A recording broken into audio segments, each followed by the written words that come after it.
Life has a way of confronting us as disciples and as ministers in ways that are disruptive and often uncomfortable. The scriptures, particularly the Gospels, are filled with many accounts of Jesus and his disciples being faced with disruptive circumstances and situations that challenged them to understand what it meant to follow Jesus. One particularly meaningful story for me is found in Mark's Gospel as the story of the Syrophoenician woman.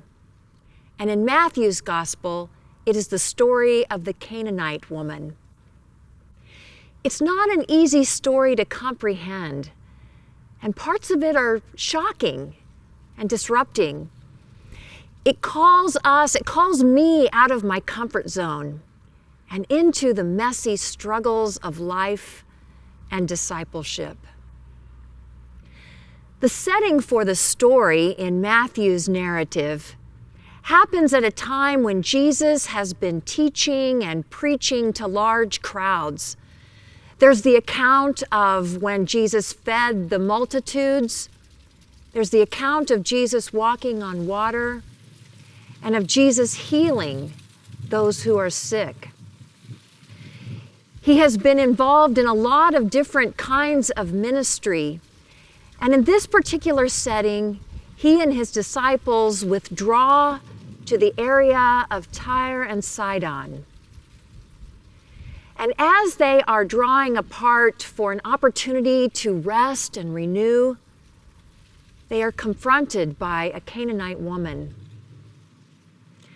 She comes to them and she confronts Jesus by saying, "Lord, have mercy on me," because her daughter is afflicted with what she calls a demon.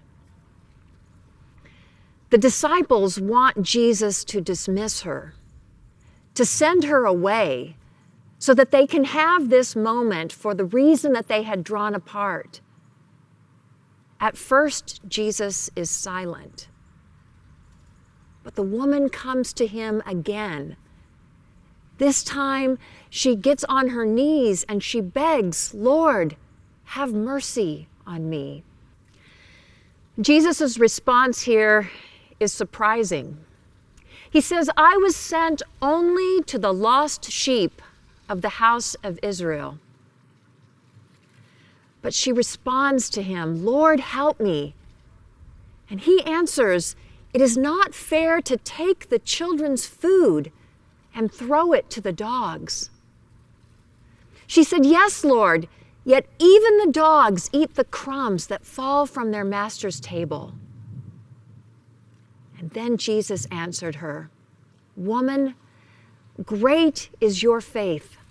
Let it be done for you as you wish." And her daughter was healed.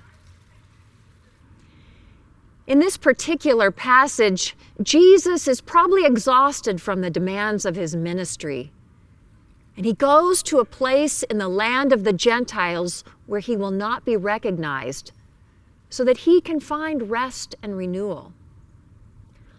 The woman who confronts him is marginalized because of her ethnicity, her heritage, her religion, her gender, and the fact that her daughter is possessed by a demon.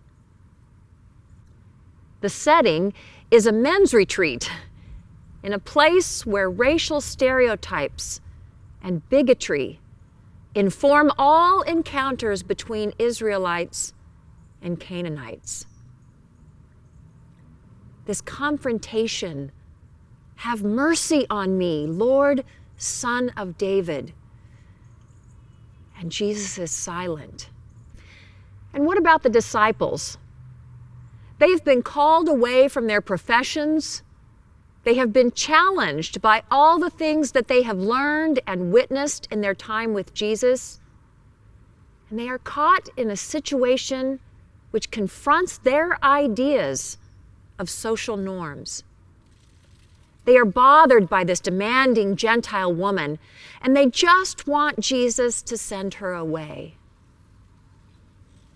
And again, when we look at Jesus' answer, it seems surprising. I was sent only to the lost sheep of the house of Israel. But the woman persists. And dropping to her knees and in her desperation for her tormented child, she pleads, "Lord, help me." The exchange that follows between Jesus and the woman has challenged scholars and disciples and preachers for centuries. He said, "It is not fair to take the children's food and throw it to the dogs." And yet she replies, "Yes, Lord, yet even the dogs eat the crumbs from their master's table." Some say Jesus was caught in a moment of human weakness. Given the circumstances, who could blame him?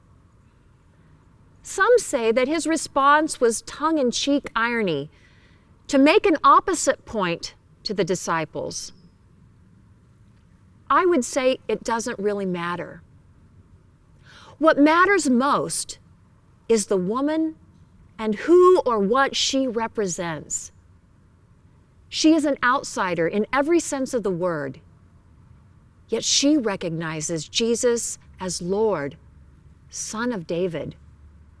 She confronts the barriers of racism and tradition because she gets it.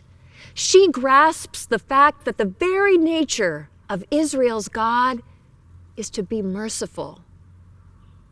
She becomes a voice of and for the voiceless, and she is heard. She challenges her place at the table, and she believes that even a crumb of God's grace is enough to make her daughter whole. In the end, she is heard. She is affirmed, and through her encounter with the living God, she finds wholeness and peace. The question I ask myself when I consider this passage is, who is the Canaanite woman to me, and what is being confronted? For me, it was looking into the eyes of a homeless man and being drawn into a difficult understanding of what it means to be a member of the human family. This encounter took place several years ago, but the story stays alive in my heart and in my mind because for this gentleman, whose name is Cortez, the encounter was no more than a transactional encounter, a few crumbs that happened to be in my wallet is what I gave him. And yet he looked me in the eyes. He introduced himself to me and he thanked me. And in that moment, it became a transformational encounter for me. It's something that I have never forgotten.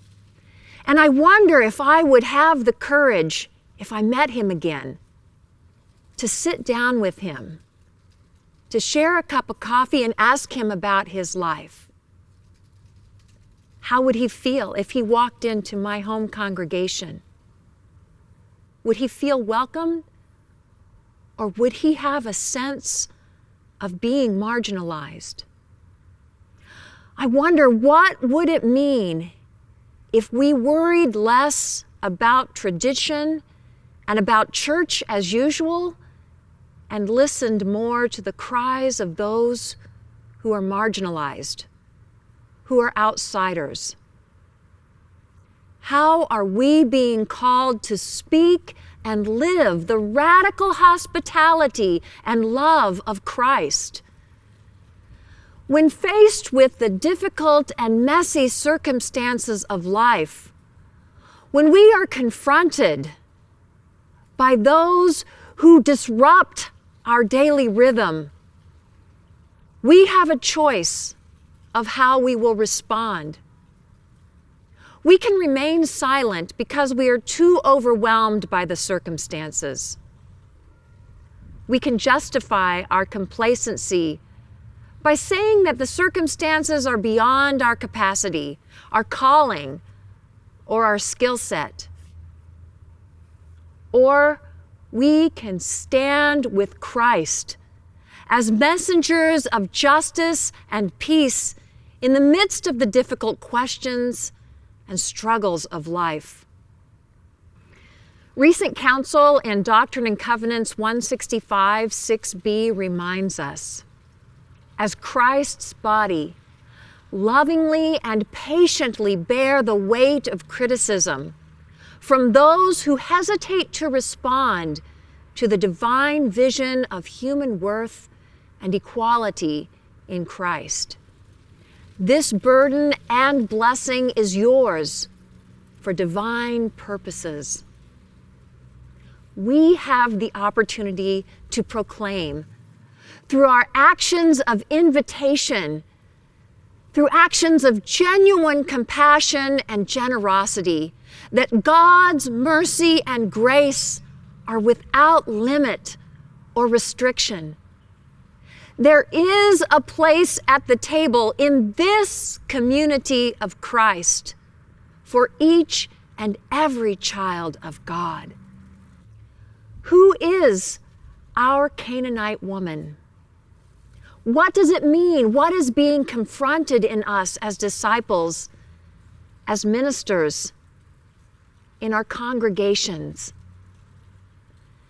What would it be like to fling wide the doors to welcome all, to live the invitation to the peace of Jesus Christ in every aspect of life?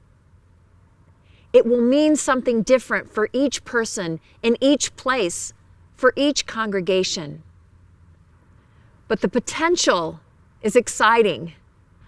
Our lives will change. Our congregations will change. The world can change. I believe this, and I know that the Spirit is moving among us. The Spirit is confronting us and moving us forward. And we have the opportunity to respond. We will be challenged. We will change, but we will grow. And this is what it means to become community of Christ.